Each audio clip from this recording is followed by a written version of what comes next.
Udinari Kweku Gardner no. Mediani Kweku Gardner. Uniki and I said, Dear Papa de Mao. Dean Papa, I did to me Wednesday born. Oh, okay.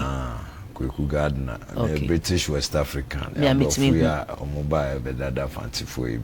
Infant, and so a product of Sa, Matiasi. Baumpum Bokodi. I don't.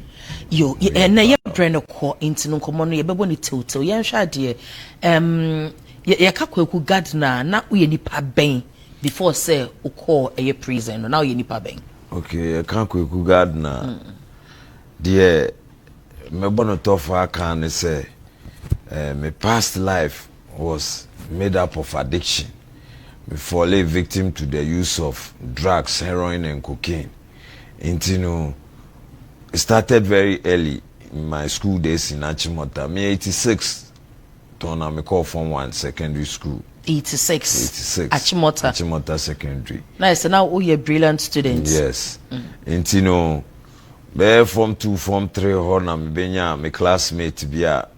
The whole family, ni papa a doctor. Into the whole family was using opiate, drug be.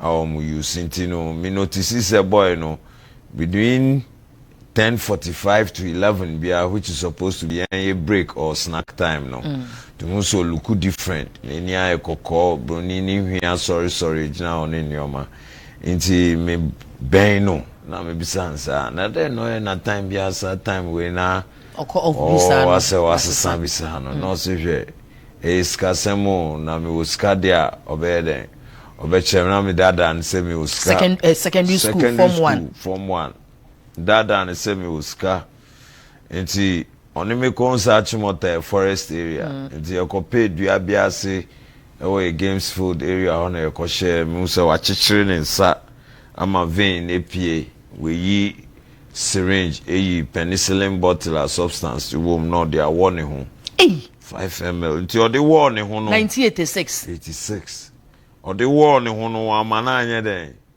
ansa wo mu anoja kakra na oseme try hwe na me try hwe na first day na me right from the beginning no na me sheda who change bia but on a day student and I'm a border I had to go for lunch into a bad dining hall Achimota so any girls net table because a mixed school 6 boys 6 girls a better table no so BS and then I go for me table head intimidate buffo so original among the table why you into almost changing in your man still almost that lunch was kinky fried fish and pepper not knowing I didn't almost say maji me dokno no 1 plate and I'm fish ni pepper no say me bu dokno na me hu plate no nti me de dokno no bo table no so Jesus Christ and I shame no nti eno na ama almost no to the na nim de there be me de me hu hwe until say sa almost sorry njira ho no na attractive prefects ba or there and 7 almost say almost share the almost so they witness what I was doing now almost say me my enco prefect table ye call and ye bisa masema answer papa bia anya den emba nti almost decided so almost ma me corporal punishment bi me so adokunu bo no njina ho when behold me ni dokunu bo ni nyina be hwe ase a me ni so team no na me wa Achimota hospital.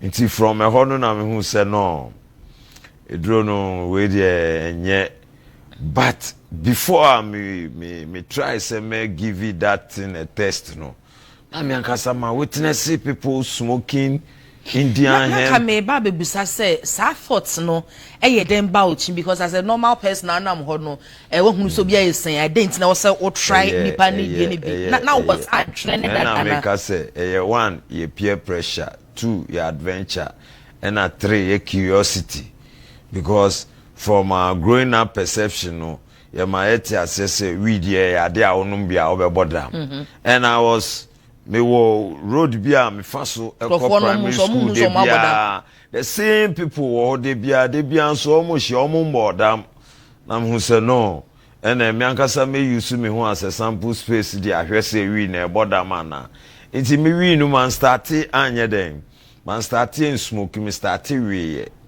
Now we so the effect is higher than you smoke it. We didn't run the good man worry. Yes, anytime bia obenu musuo bia charge you. It's no then they call prison. Was it this drug addiction? A brain into no.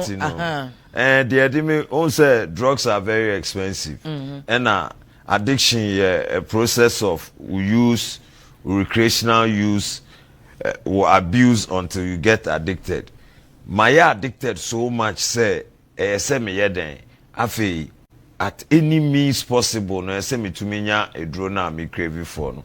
Me so me we university nti me share dan ye adwuma nti the SM ya say me improvise strategies am de benye sika first me start peel free efifie me ma me de na de to ayira me ma me bag na me yi wo sa until me start say me tonton nyoma wo garage store the bar your cylinder na say me de ama repair eko TV no for taban tonton nyoma ne sa na fe de me hu say no because omo wo me perception na me ne omo ehia etu anamo de bia no e be kire me say fiade de enye den yemfa nti me benya different perspective idea crosses say emfa fiade de a and e say me de kwa abonten na abonten so me suro me ho nti e say me strategize proper crime bia be it false pretense and na bia metumi aya ebe den ebe mami sika no all right emfa problem mba nti me started with AMA me impersonate AMA nti me hu new project bia ye den ye develop pe amachina makotron stop work AMA stop work produce permit nti no anopa no me wo be 10 sites a mekwa by all means na me no be kan no mejiji me be ye ya to the extent say me be do baby afi de me nya lucrative site bia now me the AMA signboard be see our town and country planning government proposed site for area community hospital.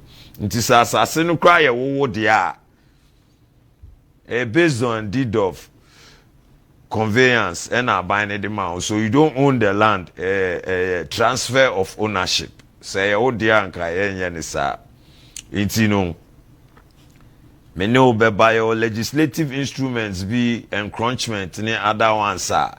You're going to that by relocation because Abanasa has an video so they see hospital at my community now on quarantine on relocating will be relocated into relocation ni bem near church said oh call papa si work as well baby assassin so auto ewo East Legon you'll be forced to pay an amount for a positive area location no e bi sa money e de chemi medical prison now before so be called prison no o starti wo school ono no ma di wie ye eko university an wie university abe adwuma nti unya na o family o muhunu say ade a wo mnie na ade na wo ye fa ho per time no me mama ebe hu ye because I have parented me papa will way back 81 and some me go secondary school kra na me so nti me mama so ni kechira ne me nti no I to say on for hard hands and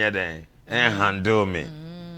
Oh, kweku me to me ko say obi ade ebia me ko fo obi ade makoton ba me ba me si o ma say na ko say ye ade ni wen enimu ye de on open asomdwe ade na esen na wakwekutua nti me benya confidence be said there may be to be taken care of you be support so emusa anso na me betena ho adwen say no. Yes, taxes need to develop a chrono schools, hospitals, roads, then yoma. Mamisha 50 time I owe me 72. Up to present day time, it was somewhere 10 to 12 years back. Now, Sikaya, GG taxes over all this while. Now we cannot boast of about 100 hospitals like Kolebu in the whole country. No, nature said tax, no. Either it's being mismanaged and system no well organized. Inti mianka sami you see me home strategy. Also ne also budget tax ni na also edi. Sa se me so me central government. There be me tete no inti me ben getting it VAT.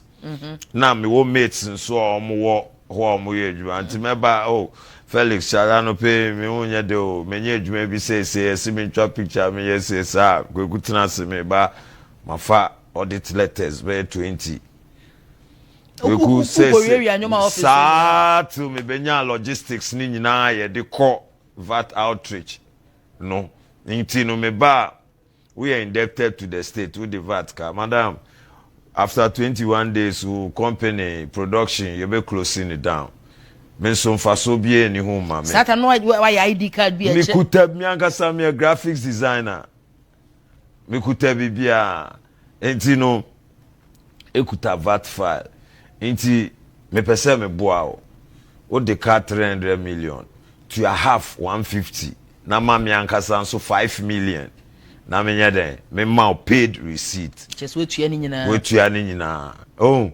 Into Mejijia to the tune of about 6.3 billion. And I fed your almost notice sa receipt because books ni now with serial numbers. Into the almost the shape and it's almost kofa. Ubia ya beba on chain ya be or the two everyone say ukuta sa receipt paid no near the Waba VAT office. A be trial picture near the Wako police station. Into sequentially no. Omo be gada oho nti da kra no pa me pie be ko akope audit letters bi akoye me adwuma na mako cure me craving sa kra enumpo no they didn't get me with any evidence so me the documents ni nyina ye den esie e wo mo washroom but adia erade ye ne de untumi en challenge me ID card eka me pocket and e di hu ye onso on your staff there be impersonation into don't charge me for impersonation and causing financial loss to the state. It's sika be 6 point something billion agye no na o de ye dem ma ho. Me ankasa me ho de me dey satisfy me cravings. Apart from that, me were 2 girls and my wife nso ye caterer but I underprivileged. Onya accident am I twa ne nine back home. Inti de bia me fraud edwuma bia me the first thing about my dream say because of how I'm too obsessed to the use of heroin and cocaine, I wouldn't live my lifespan. Until I say me jolly legacy be Emma me yere enemy mba. Until me improvise education insurance policy Emma me mba my show school. And now oba no so me catering outfit kakrebi e the man no mama yes. Into no ye do ekọ efiase no. Eho no ekosesa anase ede na ekoye o prison ewo edin keke say a correctional facility but there is no aspect of correction per prison. Yeah, me started prison from 98. Mako prison 7 times. 2 years 7 times. So 14 years of my life in prison. And no drugs, yeah, drug related issues. Maybe they are near false pretense because the pen is a more dangerous weapon than the gun. It's no who call prison 2 years no aba. No asako 2 years no aba no. One konya adwen sakre bia wo prison. There be prison hono. Madam me pese me bisa wan kasa so sa question we say ahokyere ene oya o esesa adwen. Ensesa hwe. Ahokyere ene oya o. Ensesa hwe. Because wawo oyaw mu ache ama we hu say by all means eyaw betwem ama emrepa nso aba enti se udi yawa then ema ehaw emrepa nso beba na ahokyere because you are limited to some facilities. It's more or less like something temporal you are bravo. Temporal. Yes, something temporal because by all means no better because me co prison first one no now correct logistics in place per facility now I'm friend in prison no as a correctional facility ewo ho a nka mamba nsa ankobio into ko na what is saying life in prison na it is saying ukọ na still nya eyi ni bi heroin cocaine bi na onya bi there ebeye o yampo ni say wo outside now you are addicted to say me na ebia wo adwene say bebi a ukọ dia ukọ akobre o ya chill 1 row fan say ya chill we baako ye jelu 10 years na wo koyad ho no wakoto say we na ya chill na ye jelu 10 years no egu apampa so te say wache e na ye ton how will you feel ero be fie omo guide umo wa committee. They are creating an outfit it's for happening there. It is there. Prison and sedatives and tranquilizers with stimulants inclusive are complementary goods. Oh, prison. Sanity. Prison be ni wa obekwa wi ni ho. Prison be ni wa obekwa 225 ni sedatives ya sisi ekun amanfo get omo into problems any ho. Red net ramon de ka. Oh, prison so. To kwa unye bi wo ho. Mama, cocaine mpo minye bi wo prison. Na no sano na ye de nto.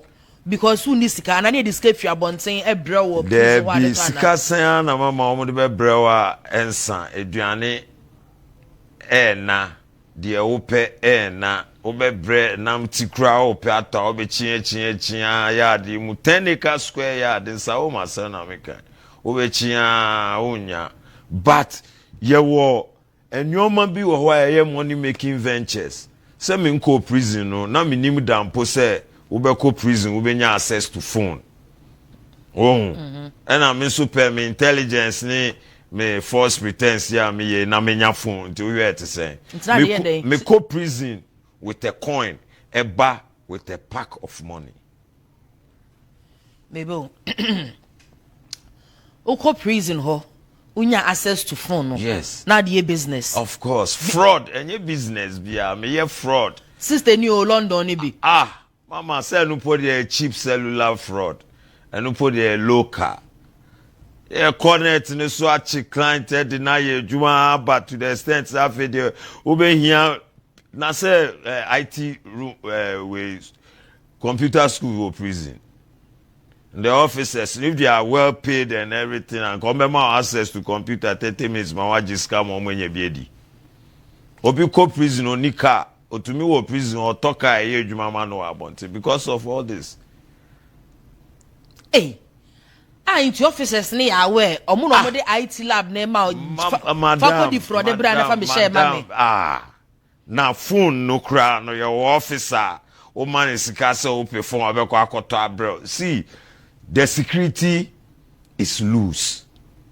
It's being influenced by money, value. Our prison ho inti bibia yeska yenso yate asese bibia yeska. So we ska live good o prison ho. Inti no say ye to da yete ese we ye public figure bi we ye amanyoni bi ye na ko prison ye si ono de VVIP treatment onko da yi sadimfo nim sebe facha me dan ya nipa gum bebre no ana ye no kre won mama sa perception ni na me highlight bi o kakra envan se chikata omo any causing financial loss to the state for omo ye de omo ba preferential difference pa ye de omo ye fa omo mba cells what I say because they said they all can first and they look like cell ni overpopulated biama nti ye de omo ebeko infirmary or health post bi ho ye sparsely populated kakra but a hokra no hospital woda you are in handcuffs you are in metal doors locked and any difference bia because no more me psychological headache change ja ugum kra na kanfa so we no so yen ko the crimes na esi e wo prisons one no na medwene ho a menti ase na ese mo the phones no eye business phones no me fi abroche na ba me ma me na ma me number ese me frɛ ni nyina ye prison perception na prison wo momo wo mobile money is active in the prison. Aye yiska. Yeah. Mama. Bibia or na eno intino officers no mutimi hwo mo kwa abo se do ka obitimi kokoto phone inte bitimi kwa abo nti kodi dwa brem edwa na edwa mpo de say illegal. Yeah, come more illegal aspects because your trend wo ho open your bia your days Thursdays and Tuesdays and Thursdays obetro market usikada arrow administration yebeko akototo atiti film eno danchen ena ewo undercover business nso officer na mama ye di phone share radio mu ni nyoma na de ba yen hwe na chese prison ankosesa eko prison no nyese me pe na ansesa me obi a obeko prisoner o se of course the sign no positively na 1 out of 100 and a fashion style so bia ko prison no ba so be to say we hu nyame because you will not be accepted into communities. Stigmatization here one and look at this Jima and Benjilo and things they are the same old people and they look even dirtier than now they used to be.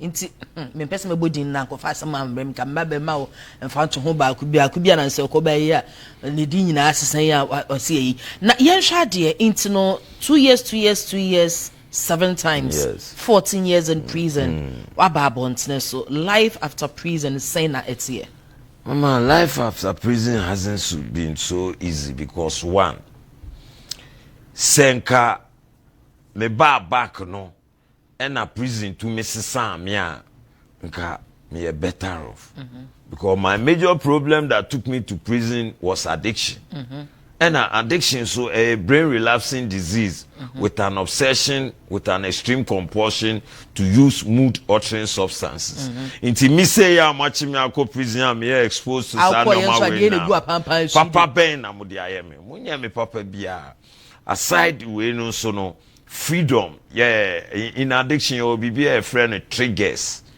trigger bibia e be show negative influence ama we fi e kwan na onam so no so I want to recovery has been my path to endeavor to reach the highest peak fine but your pride your freedom your anger nyoma ebe den ebe twunwe fi sa okwan no so especially narcotic anonymous say if you are in recovery you should forever remain unprofessional say we a doctor when you are in recovery you don't perform as a doctor the reason and the sense behind this ne say one kasana yes you used to work as a doctor outside recovery and no trigger got into drugs and hard money. Now see yes ejuma na yentua how would you feel? It's a numpo will trigger you to go back. I stayed in prison for more than 2 years. APA by the first day I had freedom, me then me sign you sue. The first day now me free prison by now me you sue. So they you sue harder than what been to. I'm funny say me use mpo ho no was passive.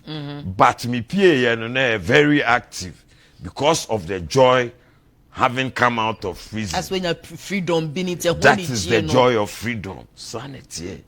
It's no me who say chosen rehab.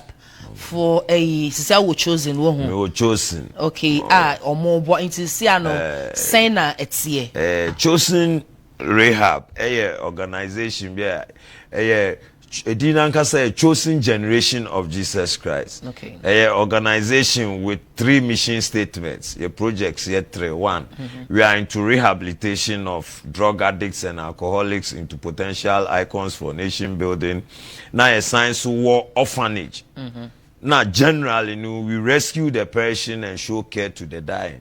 Okay. The beer your how beer it will be, we embrace it and father it for you.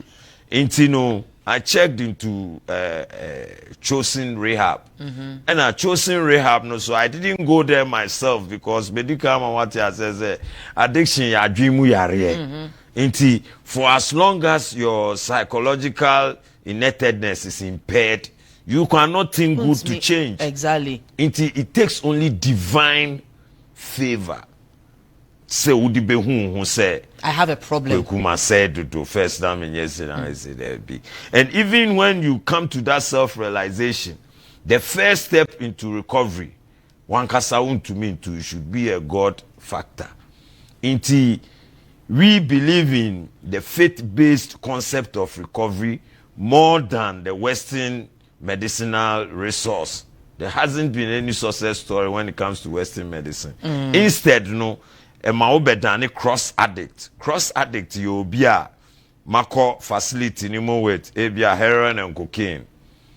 Sisia me pese mi jai. Definitely I'll feel the withdrawal symptoms. Into hospital, no the omo be ya ni se omo be wo sedatives, lagatin, amitriptyline ni nyoma amawada. O de yemfa the rehab process no and rehab na me wo mu ye de no me ba ye de no beto nchen kakra say conversation ye time no call but ye be try say be prolong e bia ochena ye betumi ato aso ne ahwe the rehab side no fine but ma me hwa de ba ho Thursday our prison 2 years 7 times but the first 2 years no the first day na ura prison no. How was the feeling like? I felt very resented. Say, Obia pow me. Kweku ma pray, ma ntie. Ma yaso this, ma prison no more kana. First, I knew prison per book. But it has been practical. Now me sign warm. And moreover, and I could hear of people like G-Man and this Abekus, those people. But today I am seeing them. I live with them. I drink the same water. We eat the same food. Inti mianka sami will say, no, I've gone too far with myself. But as to how I may breach gap, no, as what prayer, my prayer jimeni so. No. And see, I then pa na me ya me sign. Abami that day. It's no busa ho sa asem bi say no na prison ho yenya ntie se e be vocational training omo ye skills training omo ye niam ahodro ho bibia anka wo say sanyoma we me fa me ho enkodom we bia no kra betimi aboa me e wo kwan bi so sa adwen na ma uchi there be sa adwen na mba mitimu simply because omo was areas were not proficient in any way. I had to say they were just using that opportunity as occupational therapy because when saw no waste time because officer no cry no or metal shop no on chire we juma ma won chain no what did they make an say I na juma so awoya logistics ese odi any ho de e be den na we di mu it's no first 2 years now called prison that time no worry. There be na me worry. Na worry na won yen so. But okoye no na o maame na oba prison ho ba be sra ebusuafo na omoba prison ho be sra. Ebusuafo ba me maame de me maame abre me ho pa because on say me dey there be waka baby. Inti all she was hoping and praying for was to see me sober like this. Inti de bia me nya opportunity ni say I have to talk about my past in relation to who I am today. I give it up to my mom because she has been a source of encouragement. Mama, we are there with face to the extent that me headmistress or kwe juma or betro kweku. If you perchance take this TV for drugs, where will you spend eternity? Property say all on your that tare wunyina. It's who say at a point in time, to meet now, who said no, I've killed my mother.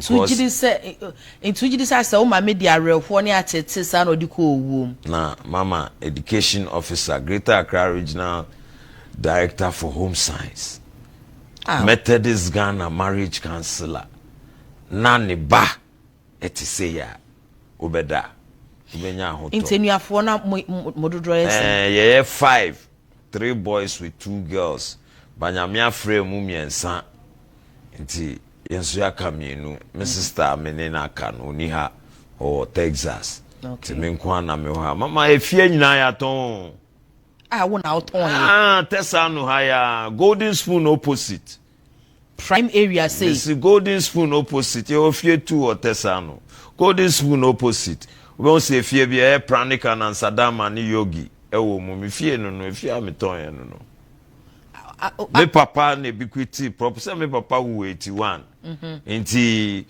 I opened the bar because of the drugs no all I wanted was money nti me papa vesting assent transfer of ownership bibia me na me ye am ton fie abrana ebusuan obi eni o ma me ni me there no letters of administration ni wo me ho me wieses for minim wenu nyina where to go how to nti no me na me apply for probate nti ma me hu say efie na moton na mutimu ana efie na meton ni nya fie a ye timu bana ye mo property be papa oh me papa o fie mienu or other wives but me ma me pen e wedded nti no or you so inclined to hear say o pese onye den omo obi anya bebi njina so no ankasa wai den efimu enti efie no de o chiche mayen properties bi obi ani ne de enti unim se cars we dada ni wa odia unim se we sa na be ye etu ton fie no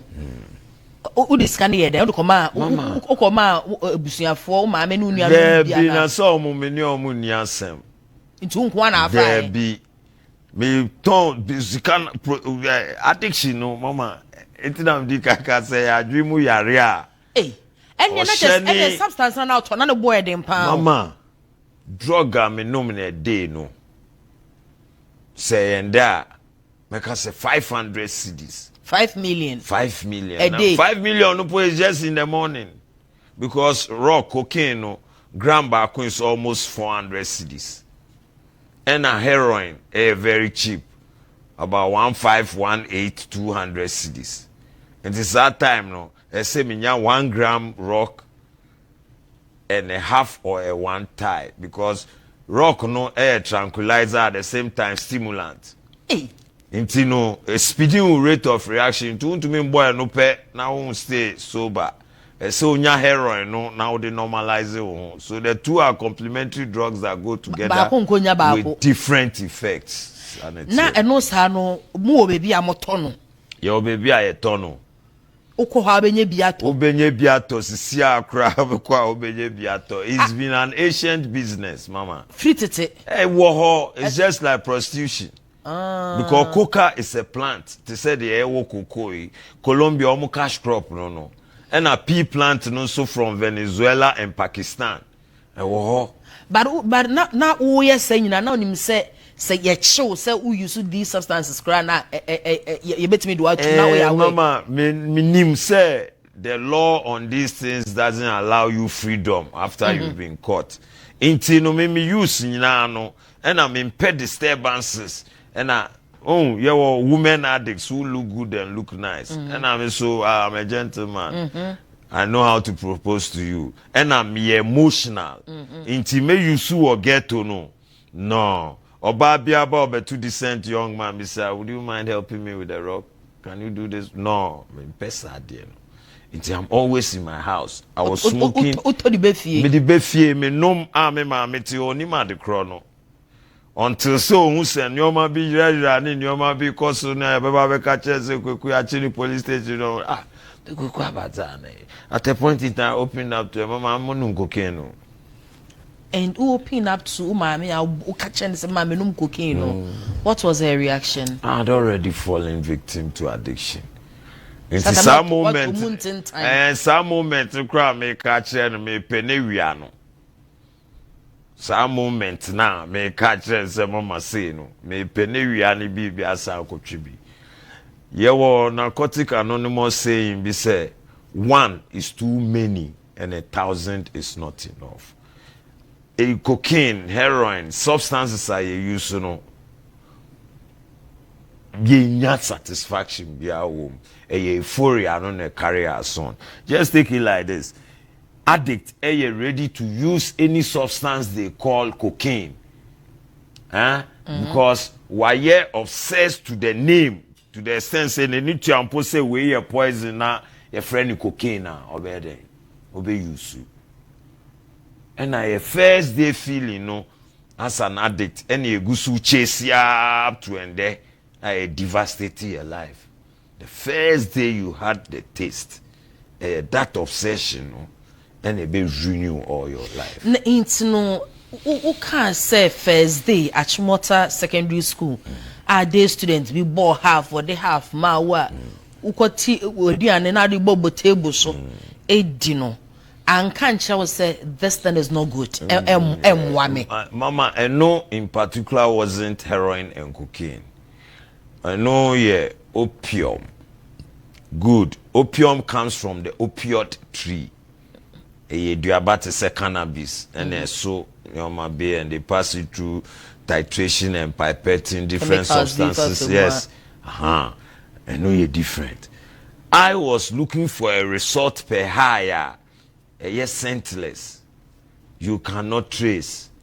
Because and run say me feelings no. That's all. And dear a prompting sa desire for sa feeling beginning ni pa ye Achimota a mixed school. And you can imagine good girls around now. And a Saturday be entertainment, sometimes Friday night to Saturday. And entertainment is some kind to say every boy should have a partner in a girl's house. In France, I remember me free Cadbury House. Achimota School, Cadbury House. Your girls in Clark House. You don't have to have a girlfriend in Sleza. No. That was a Clark. How do you work it out? Your look, your confidence, and your talk. And you thought, say, that didn't bit me argument. Mama, a man will edge beard. Begins me stop you. I bet your one said that day you look more romantic than even Solomon. Hey, Semben Crane, Kwaku Gardner. And your time in us. In the conversation, we see her and name.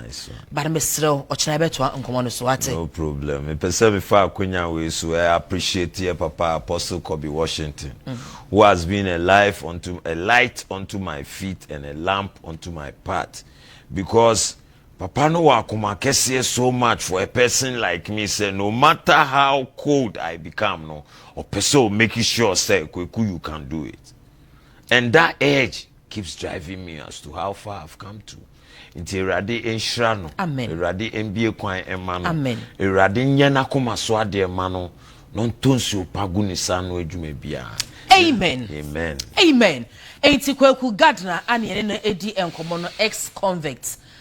Drug addict sisia we free enyambo china ye beto ankomo no so na ye di rehab no nso no atwa so na ebia obi a wo hwen wo sa situation ni mu pese wo film ekwan abefa so a wo be film obema ye tent beat bibia bibi nkakra even though okra sa wo nya eye emoa emfree abonten no ebia within your inner circle no bibi nketenkete bia betimi aye a ebetimi atwe film na ye ka ne say na ye mo ate ase say ade papa bie nim ade papa bie nim enti se wo ye bia nya adwen sakra se wo so aye wa adwene se o pese odi hu ko hyemu a ade papa bia enim wa brabo keke ana ebese no